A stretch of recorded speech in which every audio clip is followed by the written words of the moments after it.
You join me in the throes of a harsh winter here in rural Thailand. It's super cold. When I say super cold, it's 16, 17 at night. So that is cold for us, but it's prime time for growing vegetables here in Thailand. Certainly for where we are in lower northern Thailand, Kampang Phet province. So it's been a busy month or two sorting out our raised beds. So I'm going to have a little walk around while I'm having a brew and show you what I've been getting up to and the transformation since we very first started a long time ago with these raised beds. As most of you all know, we had zero soil and zero compost to get these raised beds going. First thing you'll see is my impressive structural design and installation for my beans.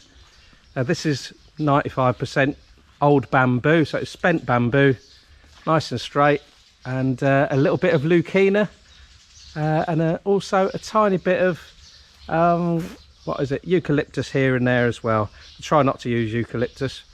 Right, let's start off with the soil, because as we all know, that's where it all starts from, doesn't it, and ends. So you'll know from following the channel over the years, most of you, it was a dire situation. Hang on a minute, here's a good idea. I'm going to just spin the camera around. This is our soil.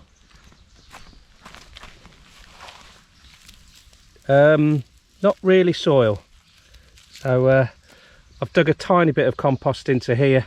I've just put some spider flower in there. Spider flower and Bayesian grass, they can survive in really poor quality soil.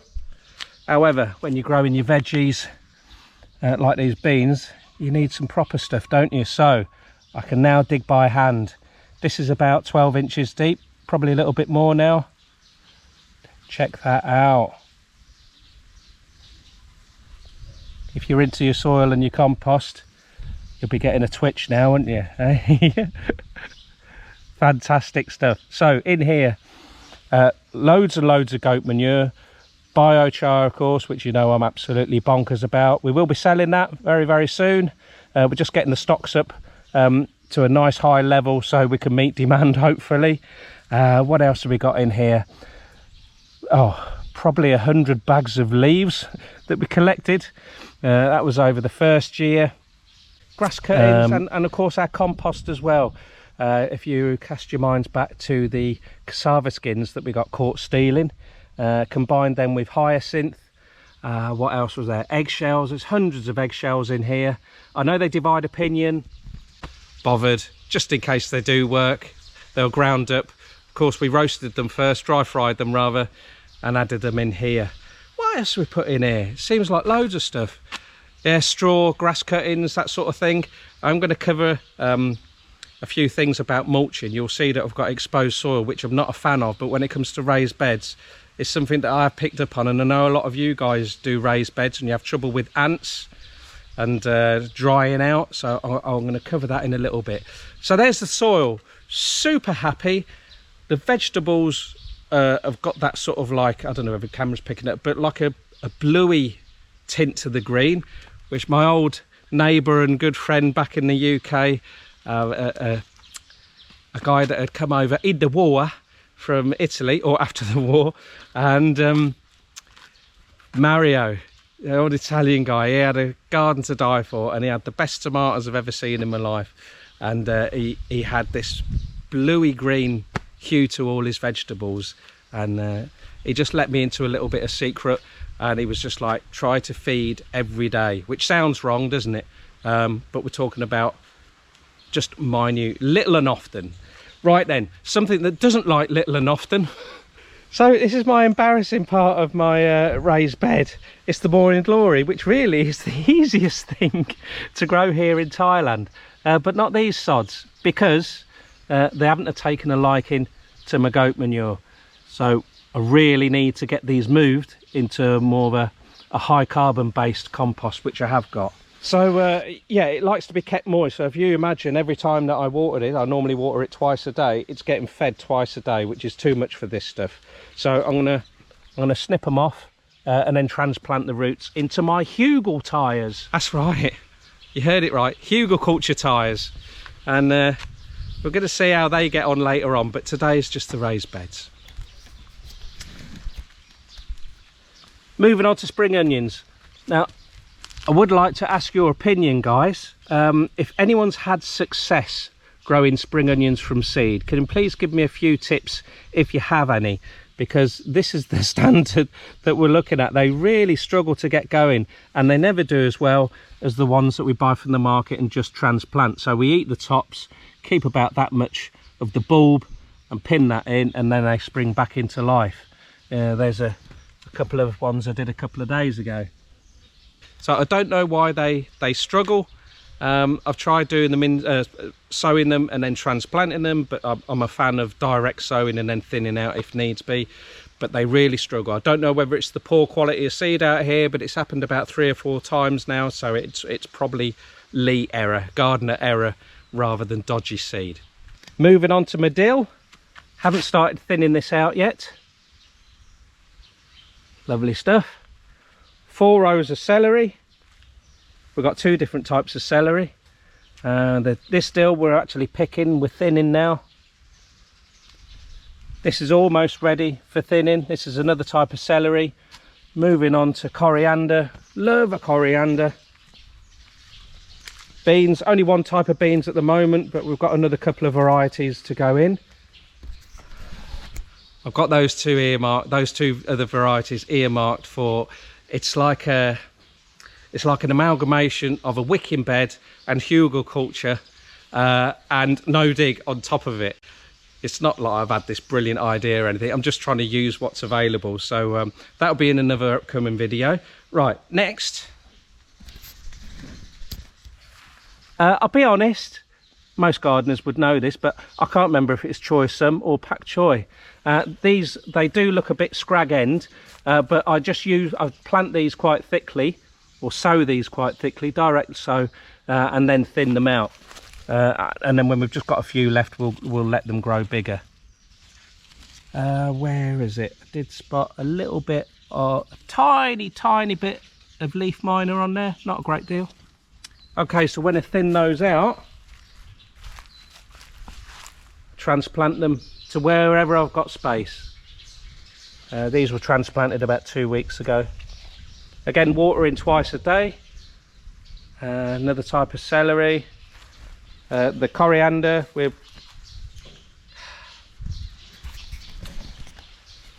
Toon's been in there again, isn't she? I always say to her, look, if you want anything picking, let me do it. So what I would do in this bed,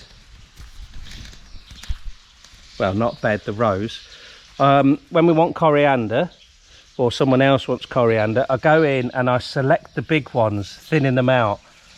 Toon, not so big on patience, just goes in and grabs a big handful. I've been thinning that's our celery that we're actually consuming now. More transplanted, pak choy sum, whatever. And here is our spider flower. It looks like I'm growing weeds, which wouldn't be the first time. But we dong these, or Toon dongs them.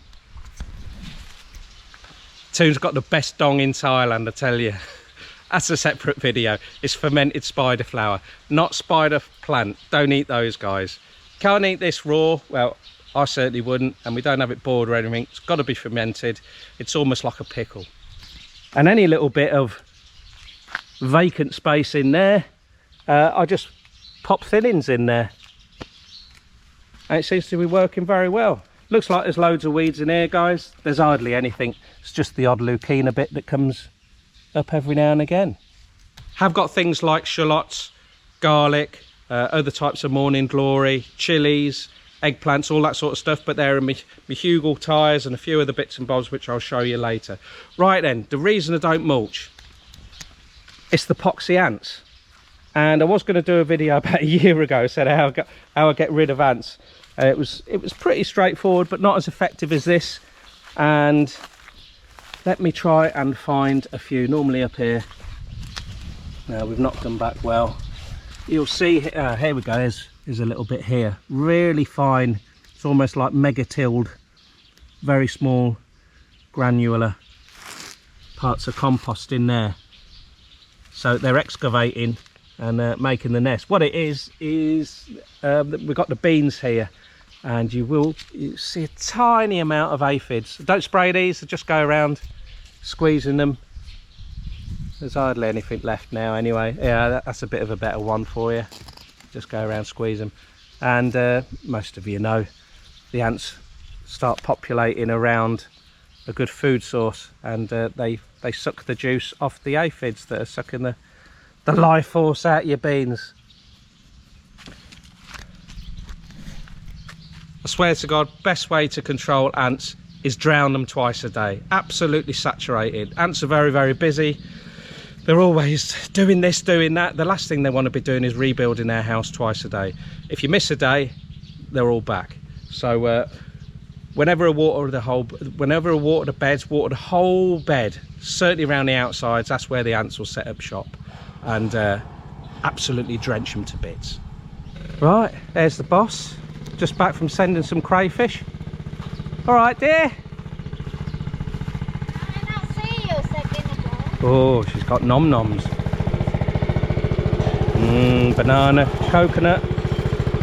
Well done. Is that not banana? Apparently not banana, whatever. Right, I'm going to go and feed my face with my coffee. And quick update on the crayfish. It's not a monitor lizard. Well, it's a two-legged lizard. We know exactly who stole our crayfish and why. A tactic that seems to be working quite well, basically because I'm not mulching or putting thick top dressings on all the time. We have got exposed soil surface, so the more we can keep it planted up, you know, especially if we can make it really dense, then that in itself just casts a shadow, and you're not looking at exposed soil to the sunlight and the wind. The other bonus apparently is it confuses the pests. So you got spider flower, choice celery, coriander in there. We've even put a couple of big onions in there, and shallots and garlic as well. I can't say that I've noticed a great deal of difference. They still get hammered a little bit. I wouldn't say it's hammered, but anything that gets transplanted the first few days, they're a little bit susceptible. So if they oh, hang on a minute, not allowed. If they don't pick up after a couple of days, I take them out and then I replace them. We've got more than enough young plants to replace them, so it's not a problem. If anything's getting hammered and touching the soil, I just pick it off if I can be bothered. So this choice transplants very, very easily. So although it looks like a unorganised, overgrown heap of mess, it's not. Using the height of the middle of the bed with these spider flowers just to create a bit of shadow. We're letting these go to seed, so we'll have a nice big seed bank of spider flower plants growing in there, and we tend to harvest the ones around the outside. But as we're getting more and more seed, I mean, you imagine in here there's probably 100 seed in there easy. They're tiny little things. As we get more and more, we'll increase the areas that we're growing them out here, more and more rows. It's something that sells very well around here, and not a lot of people grow. Like a lot of things, probably not just in Thailand, I appreciate that. Old style food is becoming more and more scarce, isn't it? People less and less time on their hands, so things like dongs, the fermented vegetables and things like that, they're substituted, unfortunately, for carrots and broccoli and cabbage and I don't know, aquaponic raised lettuce and gopping things like that. I'm biased, aren't I? Nothing against carrots and lettuce. One drawback with planting so densely is airflow, so I've tried to combat that a little bit by taking the first couple of sets of leaves off down here, just to make sure that we get a little bit of airflow down there. But what I've noticed is these particular beans do sprout new growth tips quite low down, so I can't take any more off than that. But yeah, there's no real issue with growing them crowded. I quite like to pick my vegetables small anyway. I mean, this is the size that you get in the market, but I prefer to eat them that size. Aphids pretty much under control. It's just down this end, not down the main stretch there. and say I'm just squeezing them. I could spray them with a DIY organic spray that I used to make a concoction up with a few years ago for our fruit trees, but I'm hell-bent on the idea of not using that unless it's an absolute last resort. If you lose a few beans, then so be it. What I've noticed, because I'm not spraying now, we've actually got hoverflies in the garden, which I haven't seen before. So yeah, if I can keep the aphid and other pest population down to a minimum, then hopefully predators like wasps and hoverflies can keep the others under control. That'd be great. That'd be the perfect balance, because the problem is when you spray even organic or supposedly organic, oh, that's quite a bad one, look at that, treatment, you're killing the good pests or the pest eating predators, as well as your things like your aphids. So no, I don't want to be doing that. And then hopefully year upon year, combined with diversity of things we're growing, then everything should be hunky-dory. I've never been one that's been bothered about having a few holes in leaves and stuff like that. It's expected, isn't it? But it's a sign of a good plant if you know, your leaves are looking nice and strong and robust. Even if they get pecked a little bit, they can withstand it. That's my thoughts anyway. Now, the future for these two particular beds, we've got quite a few other beds. We've got one OCD bed, which has got all my garlic chives in. I did have that split up because it was the first bed that we had made, and I thought, oh, I haven't got enough garlic chives to fill the whole thing, so I put a few other bits and bobs in there. Garlic chives are very robust, fast growing, and no pests seem to like them, so I've put that all over to garlic chives, bar one little last patch of flat leaf parsley, which does very well there. So that will remain the same. Two of the huge beds, probably 4 times the size of these beds, I just planted up yesterday. So because it's quite new for those, as in what I've been building up the beds with, I tarped it for a while, and I put a lot of manure in there, a lot of biochar, so I was just letting that cook for quite some time. And yesterday I just pulled back the tarp and I put a load of finger root right down the middle, and I planted a load of corn in half of it. Left the tarp on the other half until I got time and an idea pops in my head what I can grow in there. But yeah, it's not a lot of compost stroke soil in there. It's mostly goat manure, so I've got to be careful what I plant and how much I plant and see how it gets on. But certainly finger root, things like that, you know, by the time it's starting to sprout, which will be the start of the rainy season, goat manure breaks down pretty quickly in this climate. So yeah, as far as these two beds go, just going to keep on succession planting. So something like here, as the dill is just about done, so about another week I reckon we'll have eaten this. So over the next few days I'm gonna put a row of something in there. There's not going to be an awful lot of room for anything else after that, because the two different types of celery either side are gonna start coming out there. But again, when that starts to be getting thinned out, then I can put a row of something down the middle there or along the edge. So it's just less time for the soil to become exposed.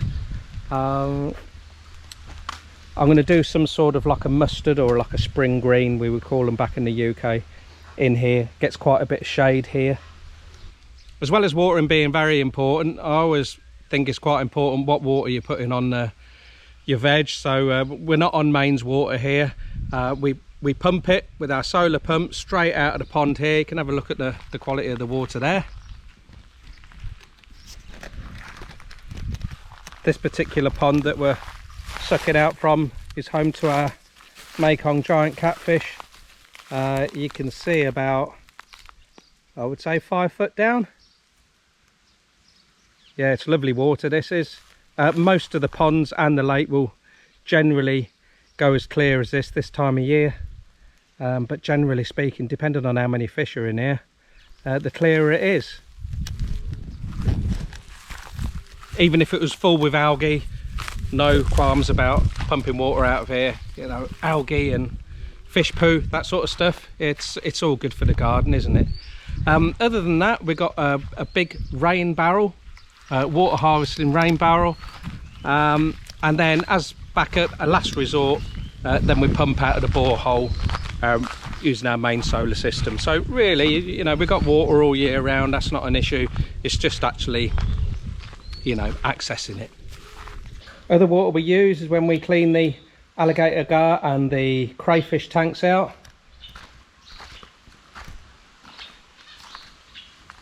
What we've been doing recently is, rather than pumping straight onto the garden, is pumping into these tanks and then using the water cans from there. As I'm growing more and more veg down this side of the garden, we use this tank as well. So this hose is connected to the borehole, which is over yonder, and while it's filling up the main water tank for the house, for like doing the dishes and showers, it's also spurred off to fill up this tank as well. So it just cuts down on me using the watering cans. I know I could use a sprinkler system or a drip system, but I like to make sure that the whole bed is soaking wet.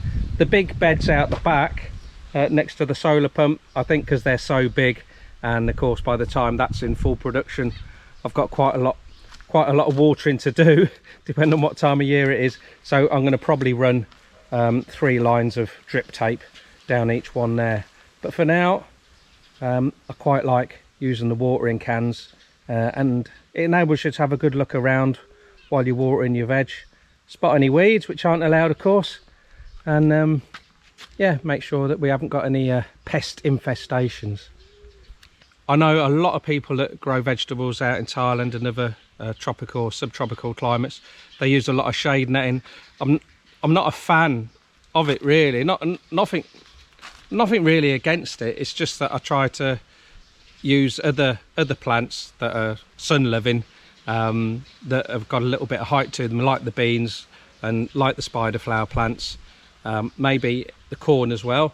Obviously they nick a lot of nitrogen out the soil, but I'm not too concerned about that. But yeah, I'm going to companion planting as far as tall stuff giving shade, down to the short stuff that doesn't want a lot of sunlight, and then we see how it goes. You know, it's nothing set in stone, is it? So if something really struggles, it either needs to be put into another position of the garden, or yeah, it might be that we look at doing some netting. I'm thinking about some trellis work that'll come up like a rectangle and grow beans from both sides, and then have a support up the top.